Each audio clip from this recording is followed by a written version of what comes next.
Hello everyone, good evening. कैसे हो आप सभी? आई होप कि आप सब बहुत अच्छे होंगे। सो फ्रेंड, मैं नेहा त्यागी और वेलकम करती हूँ आप सभी का अपनी एक और नई वीडियो में। सो फ्रेंड, आज मैं आपको बताने वाली हूँ कि गरम कुर्ती की कटिंग कैसे करें, कैसे उसमें से स्लीव निकालें और किस तरीके से हमें गरम कुर्ती की कटिंग करनी चाहिए। तो देखिए, यहाँ पर मैंने ये मेरा ही सूट है गरम, और देखिए यहाँ पर इसमें ना स्लीव इसी में अटैच होती है। तो सबसे पहले तो हमको इन्हीं को अलग करना होता है, उसके बाद ही कुर्ती की कटिंग करते हैं। तो देखिए यहाँ पर मैं आ गई हूँ। आज बच्चों की छुट्टी है क्योंकि आज अमावस्या है, हस्बैंड की भी छुट्टी है। तो वैसे तो अभी रात का टाइम है, 8 बजे है रात के, और जो भी कटिंग करती हूँ मैं रात को ही करती हूँ। तो सबका खाना पीना देने के बाद अभी फ्री टाइम था, तो मैं यहाँ पर अपने सूट की कटिंग कर रही हूँ। सो देखिए फ्रेंड, पहले तो मैं इसमें से ना जो बाजू अटैच होती है इसी कपड़े पे, तो वो मैं निकाल लूँगी। और गरम कपड़े की जो स्लीव होती है ना, कम आती है, तो इसमें जॉइंट ज़रूर लगता है। बिना जॉइंट के ये बनती भी नहीं है, क्योंकि इसी तरीके से इसमें गरम कपड़े में दी हुई होती है। तो जैसे मैं आपको दिखा रही हूँ, मैं यहाँ पर इसको स्लीव को अलग कर लूँगी और दोनों पार्ट इसमें जॉइंट है। ये सेल्फ प्रिंट इसमें हुआ है। तो देखिए किस तरीके से गरम कपड़े में ना कपड़ा जो बाजू निकालनी या उसकी स्टिचिंग कटिंग करनी थोड़ी सी मुश्किल होती है। तो देखिए यहाँ पर मैंने स्लीव निकाल कर अलग कर ली है। ये देखिए, तो कपड़ा कितना कम है इसमें। एक जो है वो मैं आपको बाद में बताऊंगी कि इसमें कहाँ पर स्टिचिंग लगेगी। तो देखिए यहाँ पर मेरे दोनों पार्ट इसी में जॉइंट है, इनको भी मैं अलग कर लूँगी। क्योंकि नॉर्मल जो सूट होते हैं ना, उनको हम दोनों पार्ट एक साथ निकाल सकते हैं, लेकिन ये जो सेल्फ प्रिंट है, आगे का जो प्रिंट है उसमें नेक डिज़ाइन बना हुआ है, उसका प्रिंट अलग है। तो इसलिए हमको इसकी अलग अलग कटिंग करनी पड़ेगी। तो देखिए ये मेरा आगे का वो हो गया पार्ट। तो इसको हमें क्या करना है, पहले तो मैं सीधे इसका अच्छे से गले को सेंटर में लेते हुए इसको एक बार देख लेती हूँ कि साइड में कितना कपड़ा बचा है। क्योंकि पीछे की तरफ कपड़ा प्लेन है, तो थोड़ा सा देखना पड़ेगा ताकि जो नेक डिज़ाइन है वो सेंटर में ही आए। तो देखिए यहाँ पर मैंने इसको अच्छे से चेक कर लिया है, और साइड में ये बिल्कुल इक्वल है, दोनों साइड से बराबर है। तो इसको हम उल्टा करके फोल्ड आराम से कर सकते हैं। लेकिन एक बार चेक कर लेना बहुत ज़रूरी है, क्योंकि कभी कभी क्या होता है ना, अगर नेक डिज़ाइन ही थोड़ा गड़बड़ हो जाए तो बिल्कुल देखने में भी कुर्ता अच्छा नहीं लगता है। तो देखिए, जो भी अगर बिगनर्स इस तरीके से बना रहे हैं ना, सूट की कटिंग जो है किस तरीके से कर सकते हो आप, बहुत ही आसान तरीका है। इस तरीके से फोल्ड करके हमें इसमें पिन अप कर लेना है। ऑल पिन अगर हम एक बार लगा लेंगे तो कपड़ा हमारा इधर उधर खिसकेगा नहीं, और जो भी हम मार्क करेंगे वो बिल्कुल ही परफेक्ट मार्क लगेगा।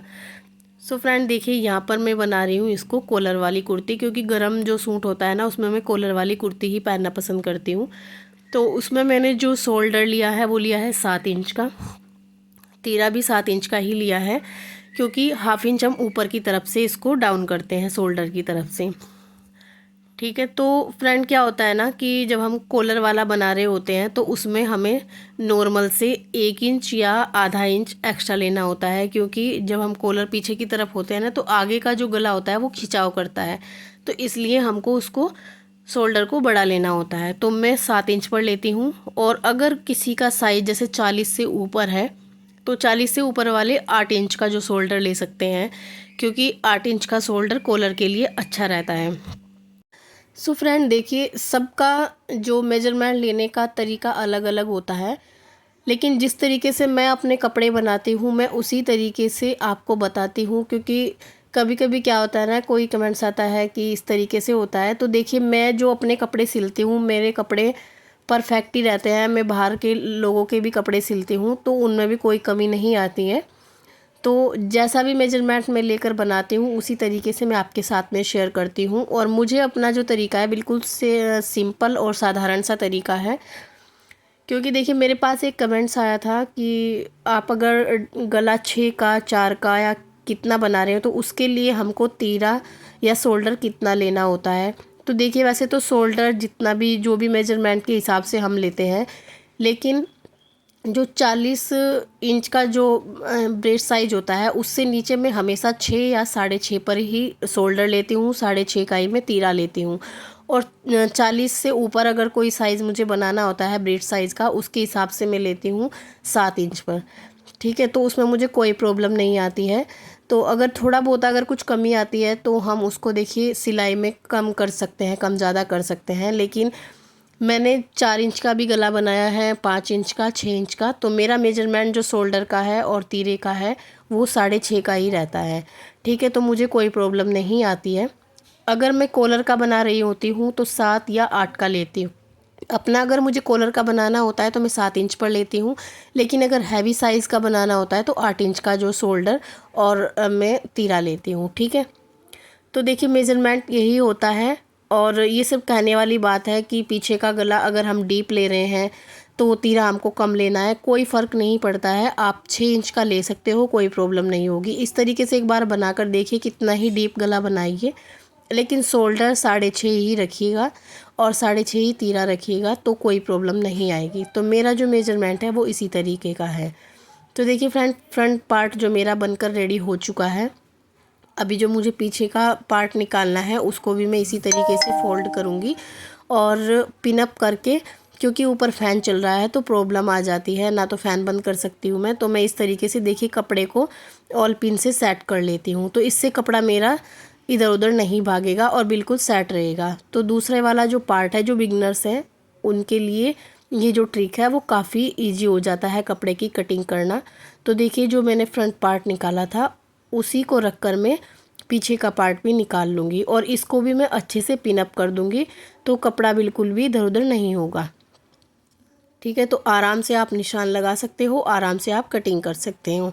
तो इस तरीके से आप पिन लगाकर उसको तैयार कर लीजिएगा।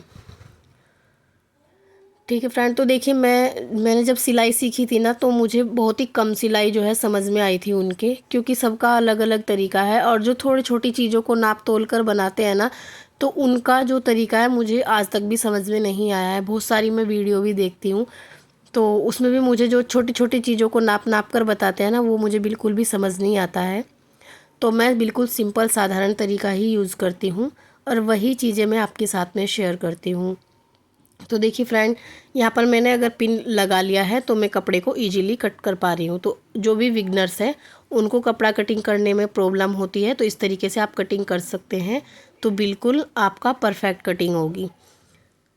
ठीक है, तो ये देखिए यहाँ पर मैंने इसकी कटिंग कर ली है। अभी मैं इसको पिन को भी एक साइड रख दूँ क्योंकि बच्चे हैं साथ में, और कभी कभी क्या होता है ना, पिन को हमें बहुत सेफ्टी से रखना होता है क्योंकि घर में बच्चे भी होते हैं और थोड़े बड़े पिन होते हैं तो डर भी लगता है। तो देखिए जो पीछे का पार्ट है ना, जहाँ पर मैं कॉलर लगाती हूँ, तो मैं सबसे पहले ऊपर की तरफ 3 इंच पर निशान लगाऊंगी और नीचे की तरफ 1/2 इंच पर इसको इस तरीके से गोलाई से हल्का सा कट कर कर लगा दूंगी। तो देखिए यहाँ पर मेरे दोनों पार्ट कट कर रेडी हो चुके हैं। तो जो गर्म कपड़ा आता है ना उसमें थोड़ा कपड़ा कम आता है, जो नॉर्मल कपड़े की अकॉर्डिंग ना तो ये कपड़ा कम आता है। तो देखिए यहाँ पर मेरे दोनों पार्ट हो चुके हैं। और ये देखिए यहाँ पर मैंने ले ली है स्लीव। तो स्लीव का जो लेंथ है वो इस तरीके से आती है देखिए। तो यहाँ पर जॉइंट इसको हम दूसरी साइड से भी नहीं बना सकते हैं क्योंकि इसमें झोल आ जाता है। जैसे कि मैंने बताया था कि आड़ी तरफ से अगर हम कपड़ा बनाएंगे तो उसमें खिंचाव आता है। और फुल स्लीव की है तो मुझे यहाँ पर 20 से 21 इंच की लेंथ रखनी है। तो देखिए यहाँ पर मैं साइड में इसको पहले फोल्ड कर लूँगी और साइड में इसमें जॉइंट लगाकर ही मैं बाजू की कटिंग करूँगी, क्योंकि जो गर्म कपड़े की स्लीव आती हैं वो इसी तरीके से आती हैं, उसी में अटैच। तो देखिए यहाँ पर मैंने अच्छे से कपड़े को रख लिया है और इस तरीके से मैं यहाँ पर स्लीव लगाऊंगी, स्टिचिंग लगाऊंगी और फिर इसकी कटिंग करूंगी।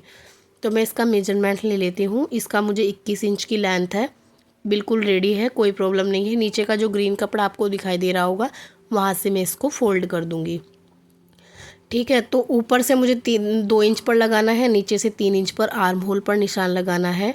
और जितना भी मैंने 6.5 इंच का अगर शोल्डर लिया है, तीरा लिया है नीचे से, तो उतना ही हमें इसमें 1 इंच एक्स्ट्रा करके 8.5 पर मुझे यहाँ पर निशान लगा देना है। बिल्कुल परफेक्ट निशान आता है बाजू का। तो यहाँ देखिए निशान लगाकर मैं इसको रख दूँगी। इसकी स्टिचिंग मैं जब इसकी स्लीव लगाऊंगी तभी मैं करूँगी और कटिंग भी बाद में ही करूँगी। तो देखिए फ्रेंड, यहाँ पर मेरा जो है कपड़ा पूरा सूट कट कर रेडी हो चुका है और इसमें से कुछ भी कपड़ा एक्स्ट्रा नहीं बचा है क्योंकि इसमें इतना ज़्यादा कपड़ा होता नहीं है। तो जो भी इसमें से बड़े बड़े पार्ट्स निकले हैं, जैसे कि मैंने शोल्डर निकाला है उस साइड से निकले हैं, उनको मैं बचा कर रख दूँगी ताकि मेरा कहीं गले वाले में काम आ जाए। सो फ्रेंड, आज की वीडियो मेरी यही तक थी। आई होप कि आपको पसंद आई होगी, और आपको थोड़ी भी अच्छी लगे तो लाइक शेयर सब्सक्राइब कर देना। मिलती हूँ नेक्स्ट वीडियो में, तब तक के लिए bye bye and take care.